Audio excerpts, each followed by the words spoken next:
Hello प्रिय student, आप सभी को KVB स्टडी ग्रुप में स्वागत करता हूं। हम आपको honours paper political science semester 6 core paper 13 का आज 5वां लेसन पढ़ाएंगे, जो आपका 5वां लेसन है नागरिकता के सिद्धांत। जो एक्सटर्नल एग्जाम में इस लेसन से जो इम्पोर्टेंट क्वेश्चन है, जिस क्वेश्चन की आने की संभावना बहुत ही ज्यादा है, वह क्वेश्चन है नागरिकता से क्या समझते हैं, नागरिकता के विभिन्न सिद्धांतों का उल्लेख करें। और नागरिकता के बारे में हम 3-4 तरह से आप लोग को लिख कर बता रहे प्यारे दोस्तों, और काफी सरल शब्दों में लिख कर बता रहे नागरिकता क्या है। ठीक है, और जो आपको समझ में आता है वही आप एक्सटर्नल एग्जाम में लिखे।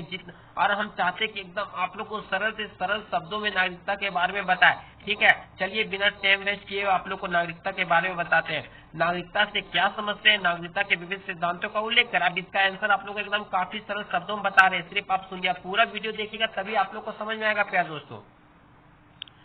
नागरिक शब्द का सबसे पहले यूनान के नगर राज्य में प्रयोग किया गया। अगर नागरिक शब्द की बात करें तो सबसे पहले प्रयोग कहाँ किया? यूनान के नगर राज्य में प्रयोग किया गया।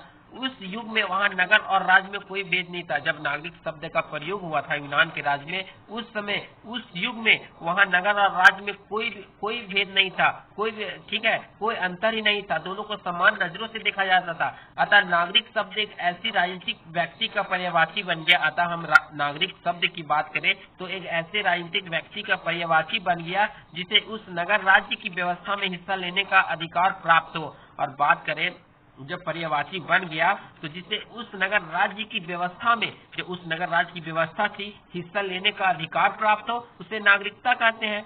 उसे क्या कहते हैं? नागरिकता कहते हैं। एकदम संक्षेप में जाने तो जो नागरिक शब्द का सबसे पहले प्रयोग यूनान के नगर राज्य में प्रयोग किया गया। उस युग में वहाँ पे नगर और राज्य में कोई भेद नहीं था, दोनों समान नजरों से देखा जाता था। और जो नागरिक शब्द है इसे राजनीतिक व्यक्ति का पर्यायवाची बन गया और नगर राज्य की व्यवस्था में हिस्सा लेने का अधिकार प्राप्त हो, और उसे हम नागरिकता कहते हैं। दूसरे एकदम सरल भाषा में बता रहे, दूसरे शब्दों में आपको नागरिकता के बारे में बता रहे, दुनिया भर के प्रत्येक व्यक्ति व किसी न किसी देश या राज्य का नागरिक हो। दुनिया भर के प्रत्येक व्यक्ति, दुनिया भर के कहीं भी वो रह रहा हो तो कहीं न किसी देश या राज्य का तो नागरिक होगा ही होगा। नागरिकता स्थिति वह है, और नागरिकता स्थिति की बात करें तो नागरिकता स्थिति वह है जिसमें किसी व्यक्ति को राजनीतिक समुदाय का सदस्य हो। और कोई भी व्यक्ति और किसी भी व्यक्ति राजनीतिक समुदाय का सदस्य तो होता है, वह सार्वजनिक जीवन में भाग लेता है। जब सदस्य होता है तो वह सार्वजनिक जीवन में भाग लेता है, अच्छे कार्य करते हैं, राज्य के प्रति निष्ठा रखता है और राज्य के प्रति अपना निष्ठा को रखता है, और सरकार द्वारा उसे संरक्षण दिया जाता है। अपनी निष्ठा को रखता है और सरकार द्वारा उसे संरक्षण दिया जाता है। अब अरस्तु के अनुसार, अरस्तु नागरिकता के बारे में क्या कहते हैं उसके बारे में आप लोग को 1-2 ही लिख दीजिएगा ना तो अच्छा नंबर आएगा प्यारे दोस्तों।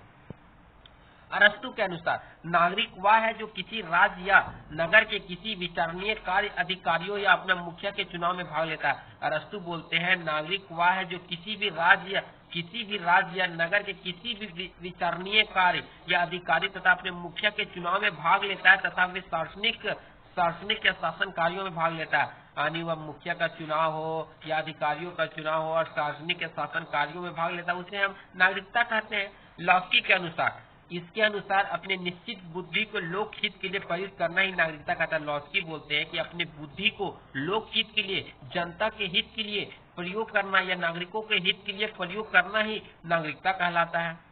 बेटर बोलते हैं, इसके अनुसार नागरिक समाज, जो नागरिक समाज के सदस्य हैं और समाज में सभी लोगों को बराबर अधिकार देता है, कि नागरिक जो समाज है उस सदस्यों को समाज में सभी लोगों को समान अधिकार देता है, बराबर का अधिकार देता है। और एकदम इस सरल शब्दों में आपको नागरिकता के बारे में बता रहे हो। जो आपको अच्छा लगे, जो एकदम सरल लगे, वही आप लोग को लिखिएगा प्यारे दोस्तों। एकदम काफी सरल शब्दों में आप लोग किसी प्रकार का दिक्कत का सामना नहीं करना पड़ेगा। अगर हमारे पढ़ाने का तरीका अच्छा लग रहा होगा तो KVB स्टडी ग्रुप को जरूर सब्सक्राइब, लाइक, शेयर कर दे प्यारे दोस्तों। 21वीं सदी में नागरिकता का स्वरूप, जो नागरिकता का स्वरूप था वो अंतर्राष्ट्रीय स्तर पर काफी महत्वपूर्ण हो गया था। कहाँ पे? अंतर्राष्ट्रीय स्तर पर काफी महत्वपूर्ण हो गया। व्यक्ति और राज्य के बीच संबंधों की व्याख्या नागरिकता के माध्यम से की जाती रही। व्यक्ति था और जो राज्य के बीच जो संबंध की जो व्याख्या करने लगा वो नागरिकता के माध्यम से की जाने लगी। वास्तव में अगर वास्तव में बात करें तो नागरिकता के आधार पर मिलने वाला अधिकार नागरिक अधिकार कहलाता है, और वास्तव में बात करें जो नागरिकता के आधार पर जो मिलने वाला अधिकार है वो नागरिक अधिकार कहलाता है, और इसे कानून के द्वारा संरक्षित कर केवल नागरिकों को उपलब्ध कराया जाता है। और जो नागरिक अधिकार जो मिलता है उसे कानून के द्वारा संरक्षित यानी सुरक्षित रखकर केवल नागरिकों को उपलब्ध कराया जाता है। दूसरी ओर वर्तमान परिप्रेक्ष्य में एक मानव होने के नाते व्यक्ति को असीमित अधिकार प्राप्त है। अगर दूसरी ओर देखें तो वर्तमान परिप्रेक्ष्य वर्तमान स्थिति में एक मानव होने के नाते व्यक्ति को असीमित अधिकार प्राप्त है, यानी कई सारे शक्तियां प्राप्त है जिसे मानव अधिकार कहते हैं। जब शक्ति प्राप्त उसे तो मानव अधिकार कहते हैं। जैसे हम समाज में रहकर भी हम लोकतंत्र में रहते हैं तो अपने बातों को अच्छे से रख सकते हैं, वहाँ के नागरिक है तो अपने बातों को रख सकते हैं, उसे ही मानव अधिकार कहते हैं। कोई व्यक्ति नागरिकता से वंचित हो सकता है, कोई व्यक्ति है जो नागरिकता से वंचित हो सकता है, या विश्व व्यापी धारणा है। अगर कोई व्यक्ति नागरिकता से वंचित है तो यह विश्व व्यापी धारणा है, इसके बारे में कुछ नहीं कर सकते कि नागरिकता किसी भी व्यक्ति के लिए उतना ही जरूरी है जितना कि किसी देश के लिए संप्रभुता का होना। अगर हम बात करें तो नागरिकता किसी भी व्यक्ति के लिए उतना ही जरूरी होता है जितना कि किसी देश के लिए संप्रभु का होना जरूरी होता है। नागरिकता वह स्थिति है जिसमें व्यक्ति किसी समुदाय अथवा राजनीतिक समुदाय का पूर्ण और उत्तरदायी सदस्य है, और नागरिकता वह स्थिति है जिसमें व्यक्ति किसी समुदाय अथवा राजनीतिक समुदाय का पूर्ण और उत्तरदायी सदस्य है। इसके साथ ही वह सार्वजनिक जीवन में भाग लेता है, इसके साथ ही वह सार्वजनिक जीवन में भी भाग लेता है। ठीक है, और नागरिकता एक प्रगतिशील विचारधारा है,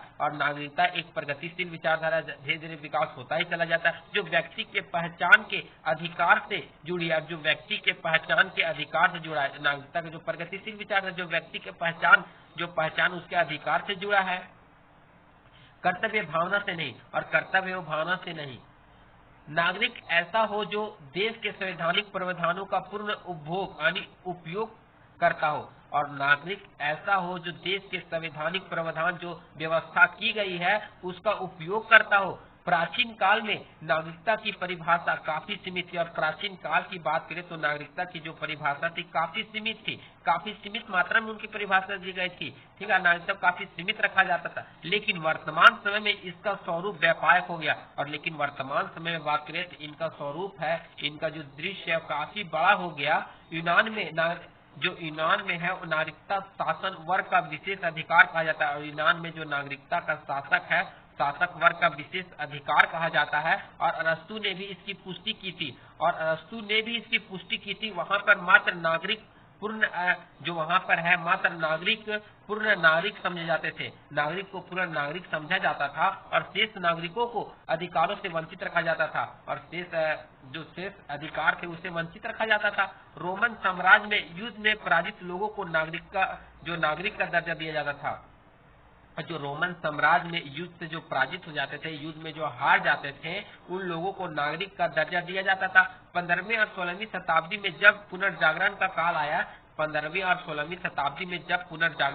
आया, तो मानवीय अभिव्यक्ति को बल प्रदान किया गया। जब पुनर्जागरण का काल आया तो उसमें जो मानव लोग थे वो अभिव्यक्ति पर बल प्रदान किया गया। राजतंत्र होने के बावजूद व्यक्ति को अपने विचारों को अभिव्यक्त करने का अधिकार गुप्त होता गया, और राजतंत्र होने के बावजूद व्यक्ति को जो राजतंत्र में हम बोल नहीं सकते, खुल के अपने बातों को नहीं रख सकते, और राजतंत्र होने के बावजूद भी व्यक्ति को अपने विचारों को अभिव्यक्त यानी व्यक्ति जो अपने विचार से अपने व्यक्ति विचार को अधिकार को गुप्त होता गया, और जो व्यक्ति का विचार था राजतंत्र में गुप्त होता चला गया, लुप्त हो गया। इंग्लैंड में 1688 के गौरवपूर्ण क्रांति के काल में इंग्लैंड में 1688 ईस्वी में गौरवपूर्ण जो क्रांति हुई थी, गौरवपूर्ण क्रांति के काल में जेम्स द्वितीय को हराया गया था। 1688 में किसको हराया था? जेम्स द्वितीय को हराया गया था। विलियम को सत्तारूढ़ किया गया था, और विलियम को जो सत्तारूढ़ किया गया था, नागरिकता को पूर्ण दर्जा आम व्यक्तियों के लिए उपलब्ध कराने का कार्य यहीं से हुआ। और अगर नागरिकता का पूर्ण दर्जा आम व्यक्तियों के लिए उपलब्ध कराने का कार्य यहीं से हुआ, कुछ वर्षों बाद जब 1789 में क्रांति हुई, उस समय लोकप्रिय संप्रभुता की शुरुआत हुई, और धीरे धीरे इसका महत्व बढ़ता चला गया।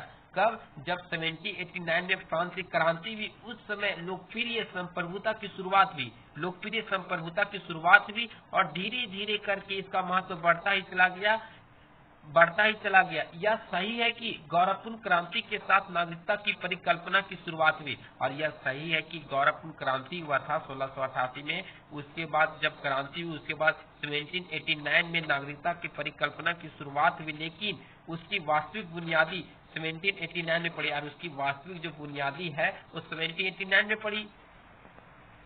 नागरिकता के जो है उसके विभिन्न पहलू, नागरिकता के तो विभिन्न पहलू हो सकते हैं। नागरिकता अपने आप में संप्रभुता का प्रतीक है, और जो नागरिकता अपने आप में संप्रभुता का प्रतीक है, लेकिन वर्तमान शताब्दी में इसके 3 महत्वपूर्ण आयाम है, और वर्तमान शताब्दी में इनके 3 महत्वपूर्ण आयाम है।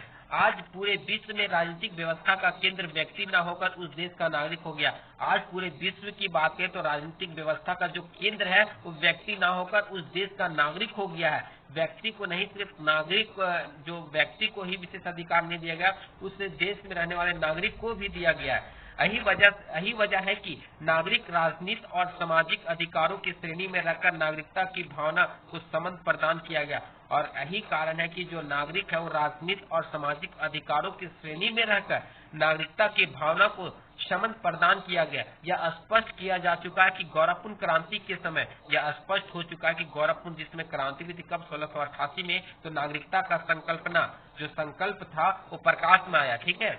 और टी.एच. मार्शल की पुस्तक, जो टी.एच. मार्शल की पुस्तक है सिटीजनशिप एंड सोशल क्लास में वर्णन किया गया है। 18वीं शताब्दी में ब्रिटेन में नागरिक अधिकारों से जुड़ी, जो 18वीं शताब्दी में जो ब्रिटेन में नागरिक अधिकारों से जुड़ी नागरिक है वो नागरिकता का जन्म हुआ, और नागरिकता का जन्म हुआ। 19वीं शताब्दी में ब्रिटेन में ही राजनीतिक स्थापित हुई, तथा 20वीं शताब्दी में सामाजिक नागरिकता का जन्म हुआ, और 20वीं शताब्दी में सामाजिक नागरिकता का जन्म हुआ। 19वीं शताब्दी में ब्रिटेन में ही राजनीतिक स्थापित हुई, लेकिन 20वीं शताब्दी में सामाजिक नागरिकता का जन्म हुआ। मार्शल ने स्पष्ट किया कि ब्रिटेन में जो ब्रिटेन में है वो न्यायालय नागरिक अधिकारों की रक्षा करता है। क्या करता है? नागरिक अधिकारों की रक्षा करता है।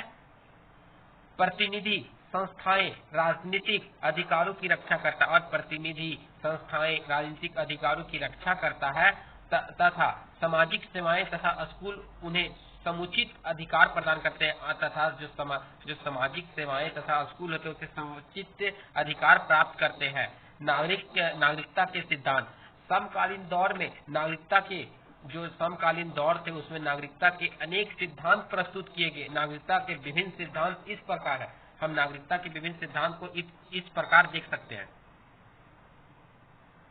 और काफी सरल शब्दों में बता रहे प्यारे दोस्तों, ठीक है। अगर हमारे पढ़ाने का तरीका अच्छा लग रहा तो KVB स्टडी ग्रुप को जरूर सब्सक्राइब, लाइक, शेयर कर दें। आप लोगों को एग्जाम को देखते हुए हम बहुत ही जल्द वीडियो ला रहे हैं प्यारे दोस्तों, ठीक है। जो इसका विभिन्न प्रकार है, पहला प्रकार है उदारवादी सिद्धांत, समुदायवादी सिद्धांत, मार्क्सवादी सिद्धांत, बहुलवादी सिद्धांत, नारीवादी सिद्धांत, ठीक है, नारीवादी सिद्धांत, स्वेच्छा तंत्रवादी सिद्धांत, और एकदम काफी सरल शब्दों में आप लोग को बता रहे हैं, इसका एकदम डील करके बता रहे हैं, ताकि आप लोग को एक्सटर्नल एग्जाम में किसी प्रकार का दिक्कत का सामना नहीं करना पड़े प्यारे दोस्तों। जो उदारवादी सिद्धांत है, उदारवादी चूंकि गतिशील अवधारणा का नाम है, जो उदारवादी चूंकि गतिशील अवधारणा का नाम है, इसलिए इसका दृष्टिकोण नागरिकता के संबंध में भला एक समान कैसे रह सकता है। बात करें जब गतिशील अवधारणा का नाम है तो इसलिए इसका दृष्टिकोण नागरिकता के संबंध में भला एक समान कैसे रह सकता है। ऐसे तो मध्यकाल में जब नागरिकता का लोप होता गया, यानी लुप्त होता गया, मध्यकाल में हम बात करें तो नागरिकता का लोप होता रहा, तो व्यक्ति के अधिकारों का कोई नाम नहीं था, और व्यक्ति के अधिकारों का कोई नाम नहीं था, तो उदारवाद ने ही इसे प्राप्त करने के लिए पोपशाही और निरंकुशवाद और समताशाही के विरुद्ध सर उठाने की हिम्मत दिखलाई। जब इसका अधिकार का कोई नाम ही नहीं था तो उदारवाद ने ही इसे प्राप्त करने के लिए पोपशाही, निरंकुशवाद और समताशाही के विरुद्ध सर उठाने का प्रयास किया, सर उठाकर बात करने की प्रयास की, समानता की बात किया, समताशाही को समाप्त करने, निरंकुशता को समाप्त करने, पोपशाही को समाप्त करने की बात की हिम्मत दिखाई, और देवी सिद्धांत पर आधारित मध्यकालीन व्यवस्था को धराशायी होना पड़ा, और जो देवी सिद्धांत पर आधारित जो मध्यकालीन व्यवस्था थी उसको धराशायी यानी खत्म होना पड़ा। ठीक है, परंतु उदारवाद का आरंभिक दृष्टिकोण हमेशा एक समान नहीं रहा, और परंतु उदारवाद की आरंभिक दृष्टिकोण हमेशा एक समान नहीं रहा, बल्कि बदलते हुए माहौल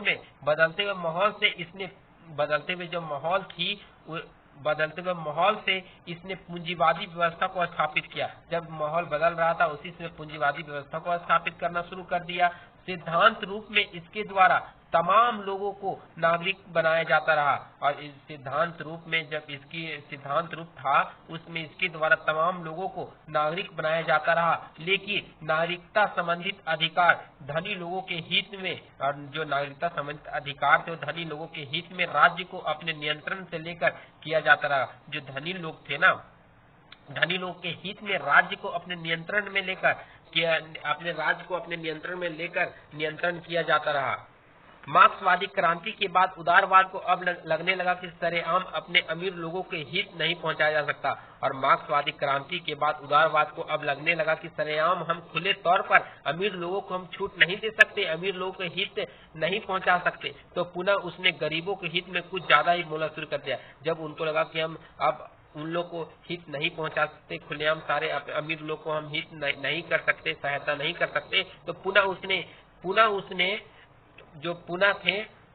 इसने गरीबों के हित में कुछ ज्यादा ही बोलना शुरू कर दिया, और पुनः इसने गरीबों के हित में कुछ ज्यादा बोलना शुरू कर दिया, गरीबों के पक्ष लेना शुरू ज्यादा कर दिया।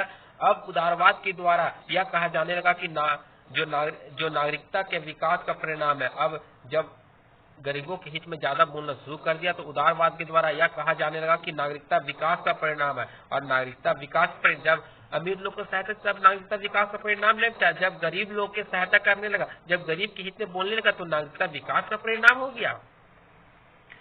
समुदायवादी सिद्धांत, इस सिद्धांत के अनुसार नागरिक वह है जो इस सिद्धांत के अनुसार हम बात करें तो नागरिक वह है जो राजनीतिक वाद विवाद और निर्णय प्रक्रिया में भाग लेता है। क्या? वाद विवाद और निर्णय प्रक्रिया में भाग लेकर भावी समाज है उसका रूप तय करती है। जब हम कहीं भी बात हो रहा है उसमें हम भाग लेकर अपने विचार विमर्श को रखते हैं, निर्णय लेते हैं, तब हम जब वहाँ के बातों को सुनते हैं तब फिर अपने गांव में स्तर पे आके अपने समाज में उस बातों को रखते हैं और फिर भावी समाज का रूप तय करते हैं।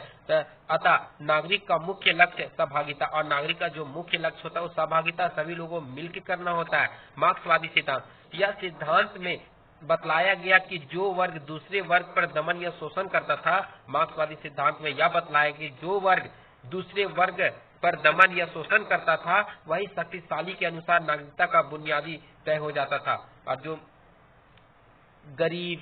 गरीब लोगों पर शोषण करते थे, दमन करते थे, वही शक्तिशाली के अनुसार नागरिक का बुनियादी तय हो जाता था, अमीर लोग के अनुसार बुनियादी ढांचा तय किया जाता था। इनमें यह भी बतलाया गया कि समाज में सभी नागरिकों को समान अधिकार प्राप्त नहीं है, और मार्क्सवादियों ने बताया कि समाज में सभी नागरिकों को समान अधिकार प्राप्त नहीं, क्योंकि नागरिकता वर्ग संघर्ष का परिणाम है, क्योंकि नागरिकता है वो वर्ग संघर्ष का परिणाम है। बहुलवादी सिद्धांत, इसके अनुसार इसके अनुसार जो व्यक्ति, समुदाय और समाज के बीच पारस्परिक संबंध है। क्या?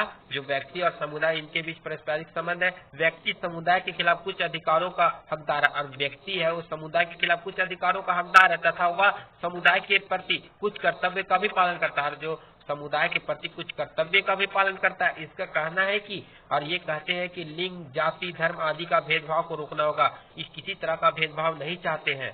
नारीवादी सिद्धांत, इसके अनुसार से समाज में नारीवादी को कम अधिकार प्राप्त था। अगर नारीवादी सिद्धांत की बात करें, इसके अनुसार जो नारी लोग थे हमारे देश में, इनको कम अधिकार प्राप्त था, इसलिए समाज में ये सिद्धांत नारी और पुरुषों के बीच समानता लाने की बात करता है। इसलिए यह सिद्धांत महिला और पुरुष के बीच में समानता लाने की बात करता है, समान अधिकार देने की बात करता है। ठीक है, हमारे पढ़ाने का तरीका अच्छा लग रहा तो KVB स्टडी ग्रुप को जरूर सब्सक्राइब, लाइक, शेयर कर दे प्यारे दोस्तों। और आप लोग के सामने फिर बहुत ही जल्द वीडियो अपलोड करने वाले हैं। अब दूसरा वीडियो जो आप लोग के सामने बहुत ही जल्द आएगा, आप लोग टेंशन पे पूरा हम बता रहे हैं एकदम सरल शब्दों में। अगर हमारे पढ़ाने का तरीका अच्छा लग रहा तो KVB स्टडी ग्रुप को जरूर सब्सक्राइब, लाइक, शेयर कर दे प्यारे दोस्तों।